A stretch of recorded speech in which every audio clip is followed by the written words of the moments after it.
ঈদ মানেই আনন্দ, ঈদ মানেই ঘরে ফেরা। কিন্তু কুমিল্লার আঞ্জুমান মফিদুল ইসলামের ১৫ জন শিশুর কাছে ঈদের মানে এক নয়। কেউ বাবা মার সঙ্গে, কেউ কেবল মায়ের সঙ্গে, আবার কেউ কেউ আত্মীয় স্বজনের আশ্রয়ে। কিন্তু সত্যিকার অর্থে ঈদ মানে তাদের জন্য নয়, যেমনটা সমবয়সী অন্যান্য শিশুদের জন্য। আসসালামু আলাইকুম, আমার নাম মোহাম্মদ মাহিদ হাসান, দিনাজপুর। আর মামা আর বড় আম্মু আছে।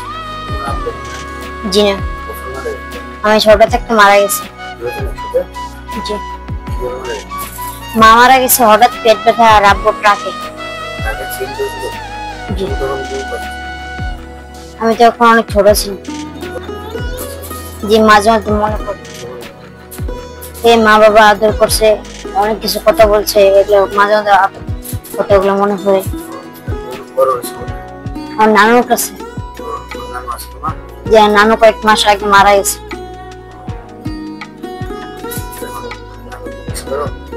জি, সারা বছর চার দেওয়ালে আবদ্ধ জীবনের মাঝে ঈদের দিনও তারা পায়নি সমবয়সী অন্য শিশুদের মতো জীবনের রং ও উচ্ছ্বাস।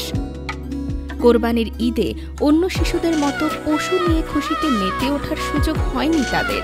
এই শিশুরা শুধু চেয়ে চেয়ে দেখেছে আর বুকের গভীরে লালন করেছে একটাই স্বপ্ন, বড় হয়ে মানুষের মতো মানুষ হওয়া। আমার নাম সিয়াম, 7 বছর। আমি মফিদুল ইসলাম। আব্বু না আম্মু আছে। আম্মু চাকরি করে।